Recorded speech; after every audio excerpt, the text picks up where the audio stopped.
Tadi potongan dari film Passion of the Christ yang di bagian bagaimana waktu diperhadapkan nih mau dilepasin siapa, Barabas atau Tuhan Yesus gitu. Dan ternyata semua memilih Barabas. Nah, di persekutuan doa ini renungan yang pengen aku sharingkan adalah kita mau coba melihat dari angle Barabas gitu. Karena kita tahu sendiri tadi seperti yang kita baca, kalau Barabas ini terkenal dengan kejahatannya, gitu.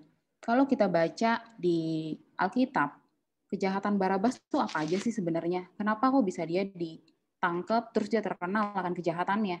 Kejahatan Barabas itu adalah dia merupakan pemberontak dan juga dia merupakan pembunuh dan juga dia adalah perampok, penyamun. Jadi pada masa itu ada tiga kejahatan terberat yang dimana hukumannya itu adalah hukuman salib. Tiga kejahatan yang terberat itu adalah mengkhianati negara, lalu juga pembunuhan, dan juga perampokan. Dan ini semua, kejahatan-kejahatan ini yang merupakan kejahatan terberat pada masa itu, ini semua diborong sama Barabas. Dia melakukan semuanya. Jadi kalau misalnya kita bisa melihat dari kenyataan-kenyataan itu, kita bisa melihat bagaimana si Barabas ini udah pastilah bakal dihukum salib, bakal dihukum mati gitu. Itu yang udah kemungkinan besar yang terjadi. Karena memang seperti yang kita lihat ya di slide ini ya, ketiga kejahatan berat ini pada masa itu harusnya adalah dihukum salib. Dan Barabas memborong semua kejahatan ini. Jadi bisa dibilang mungkin kalau misalnya kita coba relate dengan kehidupan kita yang sekarang, mungkin kita pasti tahu pada masa-masa dulu juga pernah terjadi pemberontakan di negara kita yang akhirnya mengubah sistem di Indonesia ini ya. Tapi pada masa itu disebutnya adalah pemberontakan. Nah, ini pun yang terjadi. Dia memberontak, dia mengkhianati negara, pada zamannya dia melakukan pembunuhan karena dia emang sedang dalam misi besarnya adalah memberontak. Di dalam perjalanan dia mau memberontak itu dia melakukan pembunuhan, dia melakukan perampokan. Pokoknya dia benar-benar anarkis gitu. Coba kita bayangin ketika kalau misalnya kita jadi Barabas gitu. Kalau kita jadi Barabas, bagaimana sih sebenarnya perasaan dia gitu? Bagaimana apa yang sebenarnya dia rasakan? Coba di next. Ini tadi ya, Barabas borong semua kejahatan terberat yang otomatis kemungkinan besar dia akan dijatuhi hukuman salib atau bisa dibilang ya hukuman mati. Karena kan pasti disalibnya sampai mati kan. Lalu next.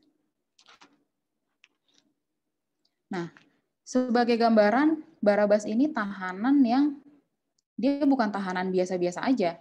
Bukan tahanan yang cuma sekedar melakukan pencurian di pasar, bukan tahanan yang misalnya pencemaran nama baik, atau bukan tahanan korupsi gitu. Dia adalah tahanan pemberontakan, pembunuhan, dan perampokan yang dimana masuk kategori terberat. Yang otomatis pun dia pun pasti ya kalau saya sendiri coba membayangkan kemungkinan ya mungkin dia itu ditahannya itu di ruang isolasi sendiri karena dia membunuh gitu. Dia tidak masuk, dia tidak gabung di sel bersama dengan orang-orang lain, bersama tahanan lain. Dan perlu diketahui bahwa bagaimana psikisnya orang-orang narapidana ini, itu memang biasanya mereka itu udah, apalagi udah tahu ya, wah gila nih gue udah ngelakuin kejahatan terberat nih. Kemungkinan besar gue bakal dihukum mati gitu. Nah itu kan psikisnya pasti akan berbeda. Dia pasti akan kayak harapannya hilang, kayak percuma lah gitu. Hidup juga ngelakuin hal yang sama setiap hari, walaupun kalau dia di ruang isolasi, ya dia cuma ada di situ, nggak bisa keluar, nggak bisa bergabung dengan narapidana lain. Apa yang akan dia lakukan ya? Dia cuma hilang pengharapan. Dia nggak bisa ngebayangin hari depan, dia nggak bisa merencanakan apapun dalam hidupnya, ya karena emang sudah ditentukan bahwa dia akan dihukum mati gitu. Kalau kita lihat di sini bagaimana yang memang narapidana ini yang terjadi di Indonesia ya. Banyak sekali yang akhirnya memilih bunuh diri di dalam penjara. Sedikit sharing ya, saya pernah melayani di penjara Salemba. Jadi memang di dalam penjara itu mereka itu sebenarnya rutin ada ibadah untuk setiap agama. termasuk agama Kristen pun ada gereja di dalam penjara. Dan setiap hari ada 2 kali ibadah, pagi dan sore. Dan waktu itu saya pernah melayani di sana, mengisi untuk ibadah bersama para narapidana. Nah, di situ ya memang yang bisa ikut ya kemungkinan besar rata-rata ya memang tahanan-tahanan yang ada di sel bersama. Jadi bukan tahanan-tahanan khusus gitu. Nah, itu aja mereka ada yang 10 tahun lah ditahan, ada yang belasan tahun. Dan waktu lagi ibadah pelayanan itu bersama dengan mereka, kita membuka ruang untuk kesaksian kan. Nah, ada beberapa yang bersaksi di sana, ada yang bersaksi bagaimana dia bahagianya dikunjungi oleh anaknya yang sebentar lagi mau menikah, tapi dia nggak bisa apa-apa karena dia masih ada di dalam penjara, dan dia udah lama di situ, dan dia masih lama lagi nunggu waktunya selesai, tapi dia berbahagia karena dikunjungi oleh keluarganya. Ada yang juga bersaksi ya bagaimana dia sedang menunggu-nunggu nih, bentar lagi mau bebas gitu. Jadi memang itu contoh dari orang-orang yang bersaksi karena memang mereka masih dikunjungin keluarga, mereka juga tahanannya juga masih bisa mereka lewati gitu. Mereka masih ada peluang untuk kembali ke masyarakat. Tapi di samping itu ada tahanan-tahanan yang sama sekali nggak dapat kunjungan dari keluarga. Yang mungkin entah keluarganya udah nggak ada atau keluarganya malah menjauhi dia gara-gara dia di dalam penjara. Dan juga mungkin tahanan-tahanan yang mungkin tahanan seumur hidup gitu. Dan bahkan setelah melayani di sana beberapa lama kemudian, setahun atau berapa lama saya mendapat kabar bahwa orang yang pernah saya ketemu di dalam waktu di pelayanan itu, bunuh diri. Karena memang masa tahanan dia masih puluhan tahun lagi. Jadi memang rentan sekali untuk tahanan-tahanan, apalagi tahanan-tahanan dengan kasus-kasus berat. Rentan sekali memang mereka ingin mengakhiri hidupnya. Rentan sekali mereka itu memang sudah tidak ada pengharapan. Dan itulah yang kalau kita coba tarik ya ke kasusnya Barabas ini, itulah yang mungkin dia rasakan. Mungkin nggak tertulis memang di Alkitab bagaimana apa yang dia rasakan dalam penjara segala macam. Tapi memang umumnya seperti itu. Walaupun mereka melakukan kejahatan seberat apapun, tapi saat mereka masuk ke dalam, harapan mereka itu hilang. Harapan mereka itu hilang karena mereka tahu persis kejahatan mereka ini akan dijatuhi hukuman yang lama, bahkan hukuman mati. Harapan yang hilang itulah yang dialami oleh Barabas. Kalau tadi kita lihat di video tadi ya, di cuplikan penggalan kisah Passion of the Christ, Barabas ini mukanya kaget kan. Waktu dia dibawa keluar, tiba-tiba semua pilih dia. Semua pilih yang mau dibebaskan itu Barabas. Muka dia tuh kaget kayak, masa sih? Kayaknya nggak ada yang aku lakuin deh. Di dalam juga kan cuma di ruang isolasi, nggak bisa ngapa-ngapain, nggak bisa memberikan suatu berperilaku baik karena dia emang udah tahanan khusus kan, karena dia melakukan kejahatan-kejahatan terberat. Dia kaget gitu. Seketika itu juga muncul pengharapan akhirnya dalam hidup dia. Dan itu yang dilakukan oleh Tuhan Yesus. Dia bertukar tempat dengan Barabas. Mungkin waktu aku dengar renungan ini pun aku mikir ya kan emang udah harusnya gitu. Kan emang udah aturannya di sana, ada yang dibebaskan. Tapi kalau kita ingat lagi, ini semua perjalanan dari Yesus ini diutus ke bumi ini merupakan suatu rencana agung dari Allah Bapa yang tujuannya adalah menebus kita semua. Menebus kita semua yang ada di Zoom ini, menebus kita semua umat manusia. Ini merupakan rencana agung. Dan pertukaran antara Tuhan Yesus dan Barabas itu pun masuk dalam rencana agung Allah. Jadi nggak bisa dibilang itu kebetulan, ya kebetulan aja memang Barabas yang dibebasin. Kebetulan memang waktu itu adanya Barabas yang dipilih.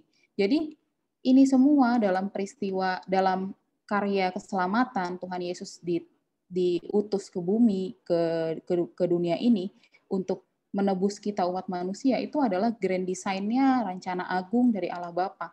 Jadi pertukaran ini pun adalah rencana agung Tuhan. Jadi waktu saya dengar kayak gitu, oh iya juga ya gitu. Kayak seketika itu Barabas kaget dan dia muncul pengharapan dalam hidupnya. Dari yang awalnya dia cuman ya udahlah ngabisin hidup di sini aja, tapi ternyata tiba-tiba tanpa dia pikirkan, tanpa dia tanpa terbersit ya di pikiran dia dibebasin gitu. Next. Dia bebas. Next lagi. Nih, nyatanya Barabas bebas. Nggak perlu dia pakai pengacara gitu. Coba aja kalau misalnya kita melakukan suatu pelanggaran di negara kita, terus kita diberikan putusan hukuman apa gitu. Kalau kita mau kayak komplain, kayak pengen, aduh kurangin dong, atau ini apalagi minta bebas ya, kurangin dong atau minta bebas, kita harus pakai pengacara, kita naik banding, terus makan waktu yang lama, untuk kasus yang kecil aja bisa sampai bertahun, apalagi kasus yang berat yang dilakukan Barabas, yang kemungkinan besar ya memang tidak ada pengurangan atau kompensasi hukuman. Tapi Barabas di sini nyatanya apa? Bebas. Seketika itu juga, sedetik itu juga. Jadi saat diumumin langsung dia bebas. Nah ini yang coba saya renungkan ya. Oh begitu ya kasih Tuhan dalam hidup kita gitu. Begitu kasih karunia itu gitu. Bukan karena kita layak, bukan karena kita melakukan perbuatan baik, bukan karena apa effort kita gitu. Tapi memang itu cuma-cuma diberikan. Itulah kasih karunia. Ya mungkin kita akan berpikir, saya kan nggak sejahat Barabas. Barabas itu pembunuh. Saya masih rajin kok. Waktu mahasiswa, saya rajin di PMKT. Terus habis itu, selesai jadi alumni, saya juga masih rajin ikut persekutuan doa alumni. Saya rajin saat teduh, saya rajin ke gereja, segala macam. Nah, memang kita tidak melakukan kejahatan seperti yang dilakukan Barabas. Tapi terkadang justru kita lupa kalau tetap keselamatan itu adalah kasih karunia. Begitupun dengan saya ya, ini pun yang aku renungkan ya. Kadang tuh saya pribadi juga lupa. Kadang kita ngerasa kayak, oh ya udah wajar lah kita diselamatkan. Emang yang udah aku lakuin emang udah sesuai kok dengan firman Tuhan. Aku emang selalu mendekat kepada Tuhan. Aku nggak berbuat jahat, nggak nipu orang, nggak ini, nggak itu. Jadi kayak udah wajar gitu diselamatin. Itu yang kadang secara kita semakin sering kita mengikut Tuhan, semakin lama kita mengikut Tuhan, tanpa kita sadari kadang pikiran itu ada gitu. Kita merasa kayak, ya memang aku udah ngelakuin kok yang, aku udah memperjuangkan untuk bisa tetap menjadi orang benar. Jadi wajar aku diselamatkan. Padahal, kasih karunia itu bukan seperti itu prinsipnya. Kasih karunia itu prinsipnya yang memang kita ini nggak ada yang layak, tapi dilayakkan. Kita nggak ada yang benar, tapi dibenarkan. Jadi kalau kita memakai pikiran yang seperti, aku kan udah ngelakuin yang diperintahkan Tuhan, aku berjuang untuk mempertahankan imanku, berarti aku sangat amat wajar untuk menerima keselamatan. Itu jatuhnya bukan kasih karunia kalau prinsipnya seperti itu. Tapi kalau prinsipnya seperti itu justru lebih kayak upah, reward. Sementara keselamatan itu bukan reward, bukan upah, tapi kasih karunia. Ini sendiri menjadi perenungan pribadiku sendiri, bagaimana kita harus senantiasa menyadari bahwa benar semuanya adalah hanya karena kasih karunia Tuhan. Jadi nggak ada yang mampu bisa menjadi anak-anaknya Tuhan, nggak ada yang mampu bertemu muka dengan Tuhan, nggak ada yang mampu di dalam kemuliaan Allah. Tapi Tuhan Yesus diutus untuk menebus kita semua. Darahnya tercurah bagi kita, itulah kasih karunia. Dan penggambaran pertukaran antara Tuhan Yesus dan Barabas ini merupakan suatu manifestasi gambaran nyata biar kita bisa memahami lebih dalam lagi arti dari kasih karunia. Seperti itulah gambarannya bagaimana Yesus yang harus bertukar tempat dengan Barabas, sedangkan Barabas ini tidak ada effort sedikit pun yang dia lakukan gitu.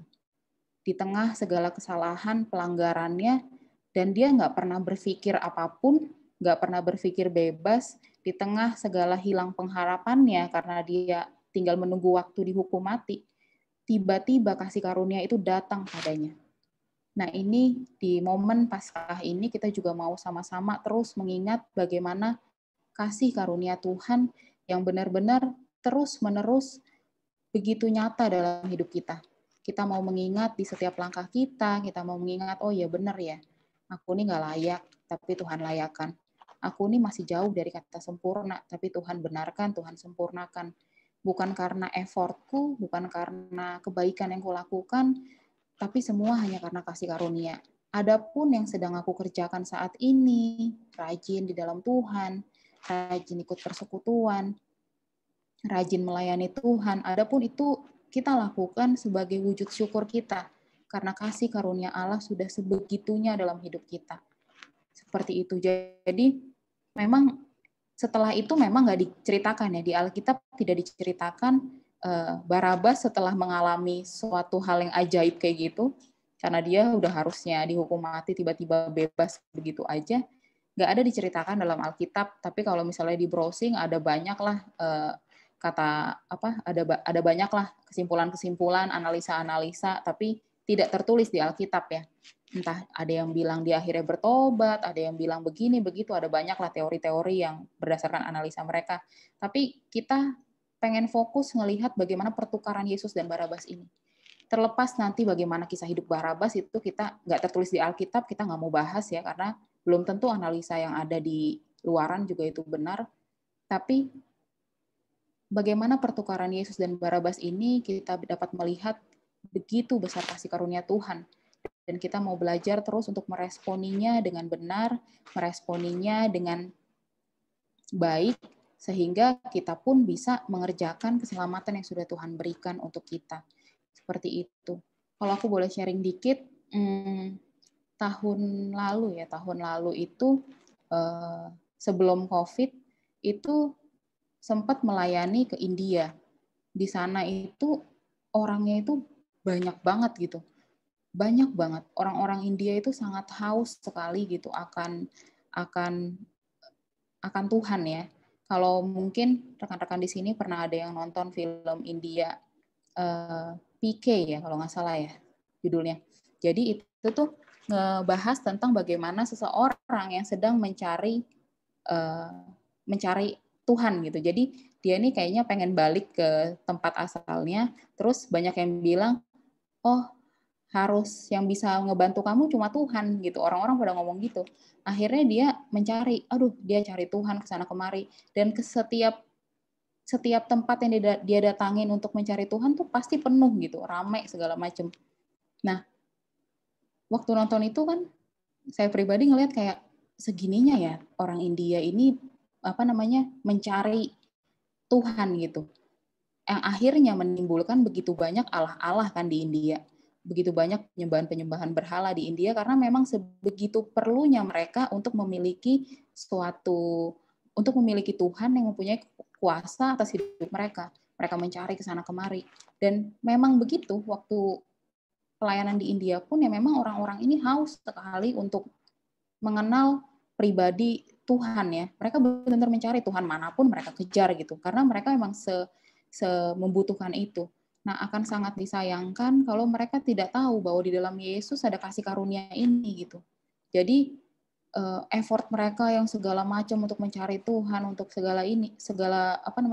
perjuangan mereka untuk bisa kenal sama Tuhan. Nah, sebenarnya di dalam Yesus itu kasih karunia itu melimpah gitu. Yang diperlukan hanya kita mengimani. Jadi waktu ngelihat mereka yang sebegitu yang mencari Tuhan tuh jadi perenungan pribadi juga ya. Melihat kayak, mereka sampai segininya ya mencari Tuhan. Sampai sebegitunya. Dan juga ada beberapa daerah di India juga yang tidak mudah untuk adanya ibadah gitu. Di tengah-tengah kesulitan seperti itu pun mereka masih getol gitu mencari Tuhan gitu. Dan cukup banyak juga sih bilangan orang Kristen di sana, walaupun masih dalam komunitas-komunitas kecil ya. Karena lagi-lagi mereka terbatas, ada beberapa daerah yang membatasi.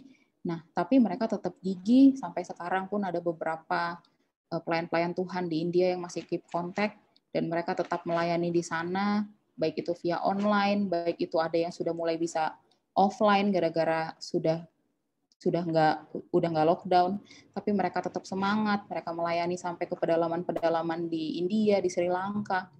Mereka tetap semangat, itu sih yang menjadi perenungan pribadi. Kalau mereka aja di tengah himpitan bisa seperti itu, kita di Jakarta menurutku di kota-kota besar di Indonesia kayaknya secara umum itu gereja-gereja tuh sudah berkembang begitu pesat, sudah tidak begitu besar larangan yang seperti yang dialami di India, kita juga mau tetap mengerjakan keselamatan yang sudah Tuhan kasih secara cuma-cuma. Kasih karunia yang sudah Tuhan berikan, kita mau hidupi dengan rasa syukur. Seperti itu sedikit sharing dari aku. Untuk selanjutnya kita mau masuk ke breakout room ya. Jadi kita mau mencoba sharing dalam kelompok yang lebih kecil. Kita mau membagikan apa yang kita dapat dari renungan di persekutuan doa kali ini dan bagaimana kita memaknai Paskah di masa-masa pandemi seperti ini.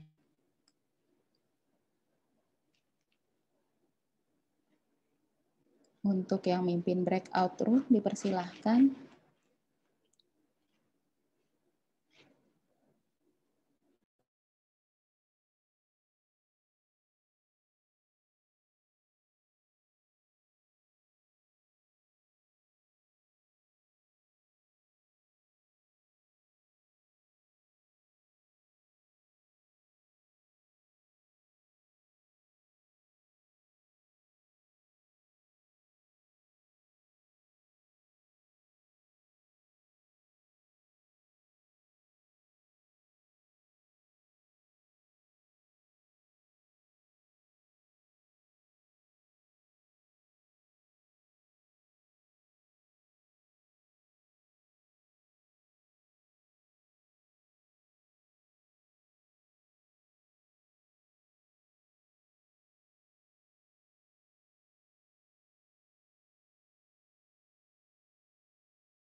Ini kenapa kita lagi bertiga di sini?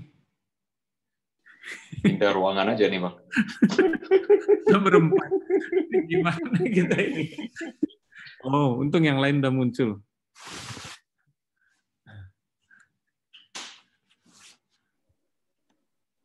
Tadi aku pikir kita pindah ruangan aja. Kok berempat lagi tadi, kan kaget juga, rupanya nunggu yang lain.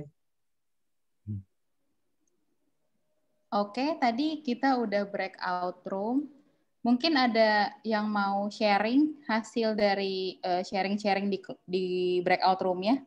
Boleh dipersilahkan yang mau membagikan hasil sharing di breakout room.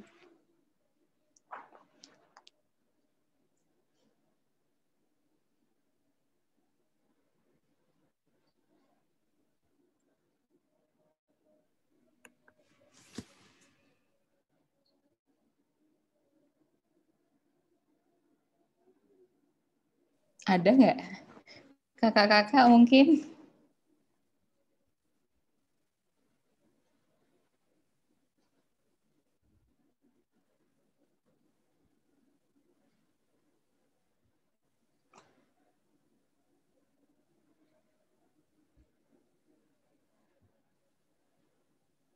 Kak Ling mungkin boleh sharing, menambahkan. Ya, mewakili tadi ada anggota baru. Selamat datang Kak Adel. Nanti bisa kenalan ya, tadi baru masuk dia. Karena katanya lari-lari buru-buru ya dari kerja, ya bersyukur bisa bergabung. Terima kasih, dan kami tadi sharing memaknai Paskah ya, karena tadi Adel kan tidak ikut, dan ternyata memang semua sama mengalami sudah setahun lebih begitu ya, dan pasti mengalami kejenuhan memang dengan kondisi ibadah Paskah itu semua dilakukan dengan online begitu ya. Pembasuhan kaki cuma nonton online ya, Kamis putih begitu ya. Ada yang Jumat sama Minggu perjamuan kudus begitu ya. Dan ya memang segala di tengah keterbatasan kita dan tantangan sebenarnya terbesar dari kita, karena godaan beribadah di rumah itu sangat besar sekali, dan tadi juga di-sharingkan di tempat kami begitu ya, ada kesempatan godaan di Sambi gitu ngapain gitu ya, terus di Sambi juga WA-an kayak apa begitu ya, dan seterusnya. Itu sebenarnya tantangan terbesar di dalam masa-masa memaknai Paskah begitu dalam masa pandemi, apalagi suruh Sabtu Sunyi kayaknya saya juga tidak ikut begitu ya, dan ada beberapa lebih berat lagi memang sebenarnya memaknai itu ya, tetapi mencoba tetap harus juga bisa bertahan ya, terus juga berjuang dan terus juga belajar, bukan hanya sekedar itu dan juga ternyata memang bahwa persekutuan secara fisik begitu ya, itu juga memang ternyata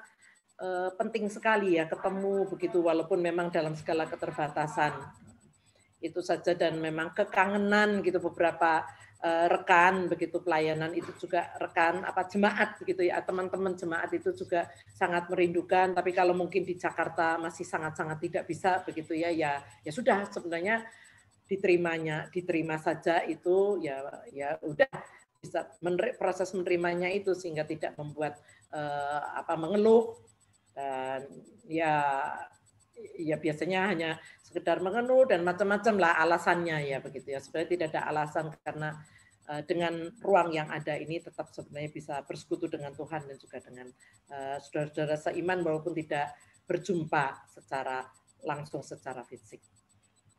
Ya semua ibadahnya pada online ya. Kalau kakak sih karena kakak bertugas jadi sering ibadah di gedung gereja gitu, beberapa kali tugas dan membantu. Dan terasa sekali memang lebih fokus. Iya, makasih Kak Ling. Ya. Benar banget. Iya, memang di Paskah kali ini bisa dibilang Paskah kedua ya di pandemi ya. Jadi memang masih banyak juga yang masih online dan memang rasanya sangat berbeda. Pasti kita yang masih gereja online pasti udah rindu banget bisa datang ke gereja lagi fisik, ketemu sesama umat-umat Tuhan, merasakan langsung hadirat Tuhan di bangunan gereja, walaupun hadirat Tuhan tidak memandang tempat, tapi pasti kita rindu sekali bisa secara fisik berkumpul bersama gitu. Dan juga kalau tadi di tempat breakout roomku, kita sharing tentang kasih, bagaimana kasih karunia yang Tuhan berikan ini begitu luar biasanya, dan kita pun punya tugas untuk meneruskan, karena begitu besar kasih karunia yang sudah kita terima, nggak boleh kita simpan sendiri, dan bagaimana kita mau belajar juga untuk membagikan kasih itu. Kita juga sharing Allah adalah kasih, kita semakin bisa belajar tentang kasih di saat kita semakin memiliki pengenalan yang lebih dalam kepada Allah, semakin bisa juga kita memahami kasih karena Allah adalah kasih. Seperti itu. Untuk menutup renungan ini, kita juga mau menaikkan satu pujian, yaitu ingat kasih-Nya. Kita boleh merenungkan setiap kata di dalam lagu ini, kita mau mengingat begitu besar kasih Tuhan pada kita.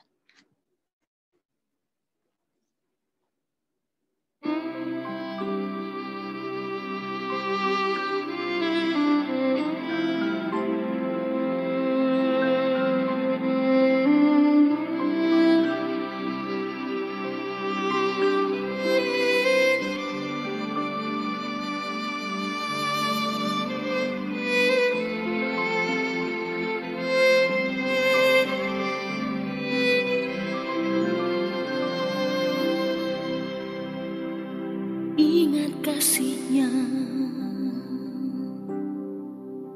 ingat kebaikan-Nya dan anugerah-Nya, selamatkanku.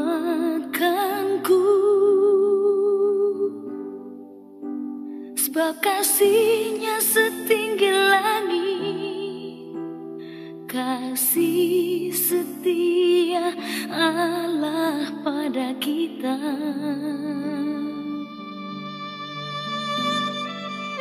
Besar kasih Allah pada kita. Ingat kasih-Nya,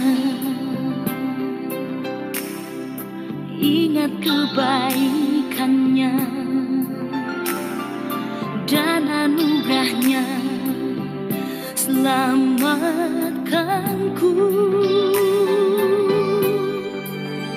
Sebab kasih-Nya setinggi langit, kasih setia Allah pada kita.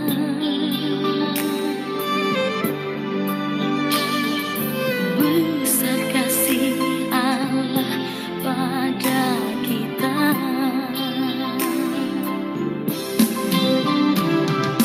Ku takkan lupa kasih-Nya, ku takkan lupa anugerah-Nya. Dia penuhkan, Dia penuhkan, Dia puaskan hasratku.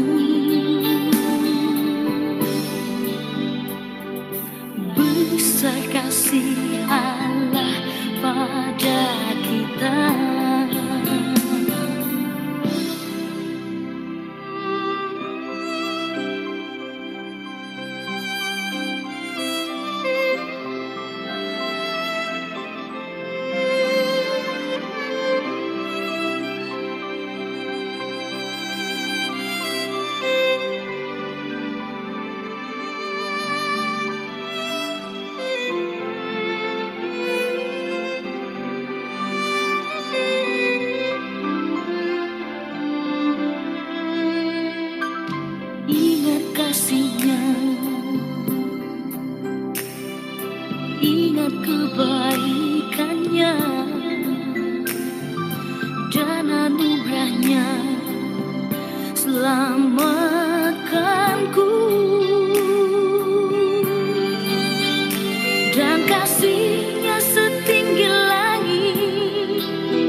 pada kita.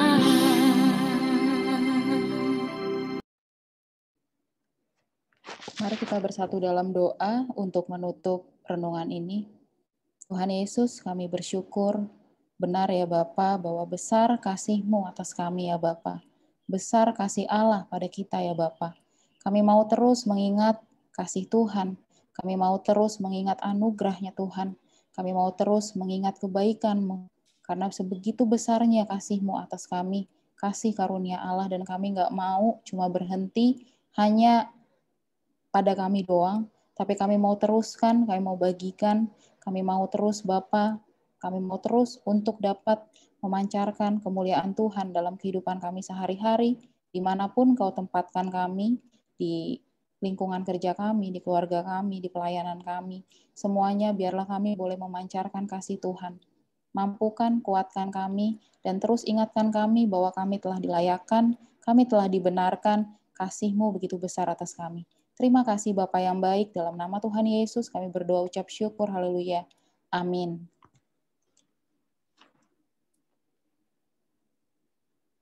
Kita mau ada pengumuman, dipersilahkan untuk yang menyampaikan pengumuman. Oke, selamat sore teman-teman. Ada beberapa pengumuman untuk persekutuan minggu depan. Jadi kita akan ada 2 persekutuan. Yang pertama di jam 14.00. Ini untuk yang umum. Kita akan bahas 1 Yohanes. Ini eksposisi yang nanti akan dipandu oleh Kak Paulus Budianto, arsitek 92.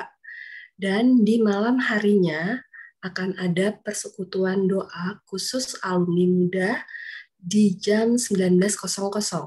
Renungan akan dibawakan oleh Kak Lisman Kumaladi atau Coach Lee dari Perkantas Singapura. Tema yang akan dibawakan untuk persekutuan alumni muda yaitu penantian pasangan hidup. Menarik ya ini ya. Dan kemudian selanjutnya, oke, ini ada IG dari AKT Gama bagi teman-teman, bisa di-follow. Kemudian selanjutnya, teman-teman yang belum sempat juga melihat rekaman persekutuan yang sebelum YouTube-nya AKT Gama. Nah, selain itu kita juga ada KTB alumni. Jadi kita mengundang teman-teman alumni yang belum ber-KTB untuk kita bisa membangun KTB yang dulu mungkin pernah kita ikuti selama mahasiswa, atau kita mungkin bisa bantu untuk membentuk KTB baru di alumni. Bisa menghubungi bisa menghubungi 2 nomor di sini, yaitu Kristi dan juga saya, Nela. Kemudian ini kita di AKT Gama membentuk dompet bantuan untuk NTT yang akan disalurkan ke alumni dan juga masyarakat sekitar yang terdampak. Untuk bantuan dapat dikirim, ada 2 nomor di sini, yaitu BCA dan juga Mandiri. Silahkan ditulis atau bisa menghubungi kami jika membutuhkan detailnya. Kemudian bagi teman-teman yang mendukung pelayanan AKT Gama, silahkan bisa diberikan melalui rekening Yayasan Alumni. Baik. Mungkin sebelum kita mengakhiri ini, setelah kita doa penutup nanti kita bisa foto bersama. Sekian pengumuman dari kami. Terima kasih Kak Nela untuk pengumumannya. Untuk doa penutup, boleh Kak Ling sekali lagi, aku minta tolong. Ya, mari kita bersama-sama berdoa. Sungguh bersyukur Tuhan, persekutuan kami walaupun dibatasi oleh satu hal ini, tapi tidak menghalangi kehadiran Tuhan dimanapun kami berada. Bahwa sungguh Tuhan, kami terus belajar untuk berjuang, memaknai kehadiran Tuhan dan kebersamaan kami walaupun kami berada di tempat kami masing-masing. Biarlah roh Tuhan yang terus boleh mempersatukan kami ini Tuhan. Dan boleh terus menggerakkan kehidupan kami secara pribadi dan kegerakan pelayanan kami untuk terus kami memperjuangkan. Dan kami terus mewartakan kasih karunia yang luar biasa dalam kehidupan kami ini Tuhan. Yesus yang sudah bangkit, Yesus yang menang, yang boleh menyelamatkan. Itu yang terus boleh menjadi pelayanan kami dan menjadikan dasar hidup kami, perjuangan kami Tuhan. Kami sungguh bersyukur Tuhan dimanapun tempat, walaupun kami mungkin tidak bisa bersama-sama, tetapi Tuhan yang terus boleh mempersatukan kami. Dan kiranya boleh terus dipakai pelayanan persekutuan tiap Sabtu ini Tuhan menjadi wadah untuk kami bersama-sama bertelut, berdoa, dan terus boleh membuka hati kami untuk terus mau diisi oleh kebenaran, dan kami siap boleh dipakai oleh Tuhan, menjadi berkat Tuhan di mana Tuhan tempatkan. Terima kasih untuk teman-teman yang sudah bekerja keras melayani, terima kasih untuk Opel yang sudah boleh melayani, dan kami semuanya, biarlah berkat Tuhan boleh kami terima, dan biarlah juga dengan damai sejahtera ini kami bawa, dan sukacita ini juga boleh kami wartakan. Terima kasih, kami akan menutup dengan penuh sukacita dan damai sejahtera dari Tuhan. Karena kami berdoa hanya di dalam nama Tuhan kami, Yesus Kristus. Amin.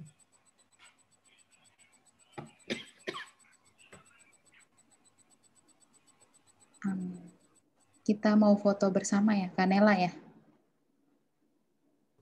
Masih di mute, Sis. Jadi teman-teman mungkin bisa buka videonya, kita mau foto bersama, foto via Zoom. Oke, sudah siap? 1, 2, 3. Oke, terima kasih. Terima kasih. Terima kasih Terima kasih Banju. Terima kasih, selamat Paskah. Terima kasih, selamat Terima kasih. Paskah. Selamat Paskah. Ya. Oke. Oke, Thank you baik-baik semuanya. ya di Kupang, oh. Apa puji Tuhan, bye-bye Kak. Ya, puji Tuhan, bye-bye di sana. Oh. Ya. Rumah sakit baik ya? Atau rusak? Oh? Udah pulang dia? Sudah keluar? Ya sudah. Ya sudah, tidak apa-apa. Chan, aduh, Ya sudah. kamu gimana? Banyak yang kangen, Chan. Oh, itu. Dia melanglang buana itu, Yen. Ikut aja. Baru balik dia. Iya, Yen. Hah? Kenapa Kak? Samping deh itu, Yen. Oh, kan jam 4 kan? Iya, Oh, jam jam 4. 4. Oh ya. Ada acara, diskusi kalau mau ikut. Oh iya, ini sama Bang Jimmy ya. Ya, terus nanti malam KTB. Kalian sama Bang Jimmy? Iya, sama Panin. Mantap. Yang grup Panin ya. Ya. Ini Ya, kita apa-apa. mau live dulu atau? Ya, wes. Iyalah. Terima kasih ya pelayanannya. Ya. Oke, dah. Istirahat dulu. Nanti ya, Ya, Kak. dah. Ya.